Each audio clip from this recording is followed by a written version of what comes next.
Photo, Drew Unger, Getty Images. In the long run, and perhaps even in the medium run, Donald Trump may be a godsend for the Democratic Party. That's the takeaway from a new analysis by prominent political scientist Gary Jacobson of the University of California, San Diego.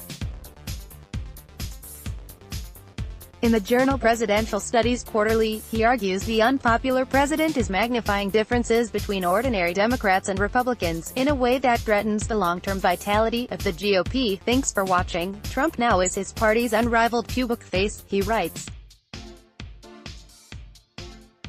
And his ascendancy threatens to reshape its image in ways that make it unmarketable to a rising generation of Americans. In his analysis of poll data over Trump's first 15 months in office, Jacobson points to three overlapping trends. First, political polarization has reached new levels.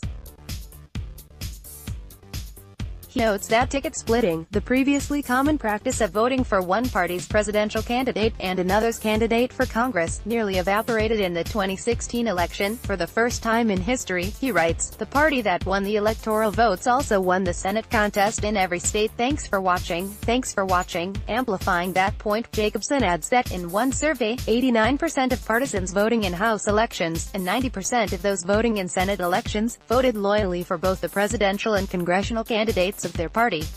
This surpasses the previous high of 85% in 2012. Not surprisingly, given this intense partisanship, the public has increasingly come to view the Republican Party as the party of Trump.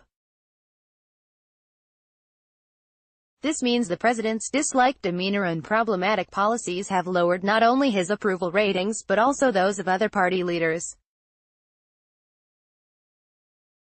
Opinions of the Republican Party in Congress reflect approval ratings of Trump, Jacobson writes.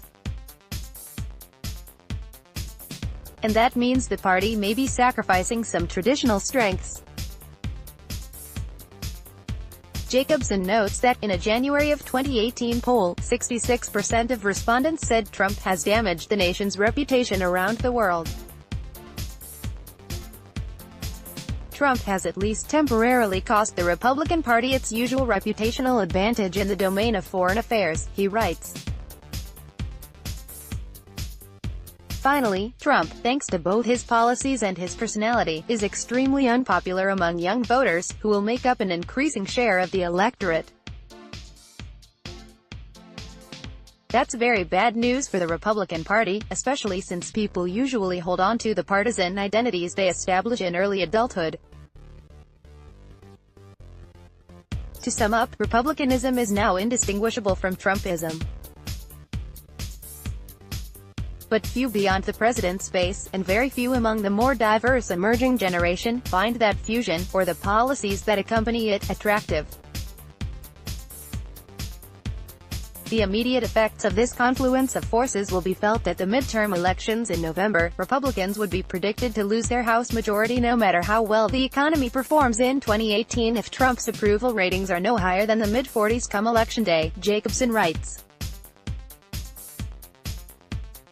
He sits at 42% in the latest Gallup poll, but even if Republicans dodge a wave in 2018, they face the longer-term threat, he adds.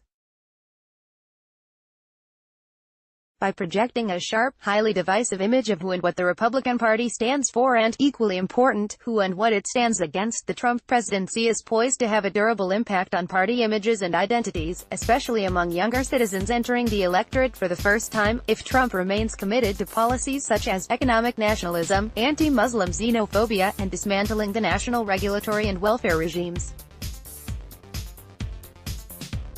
It seems a sure recipe for shrinking the Republican Party, Jacobson writes. Those positions, he notes, are almost uniformly unpopular outside the Republican core of older white voters. Insofar as Trump promotes this vision of the Republican Party, he concludes, he will effectively be handing the future to the Democrats, if only by default. Don't despair, Dems.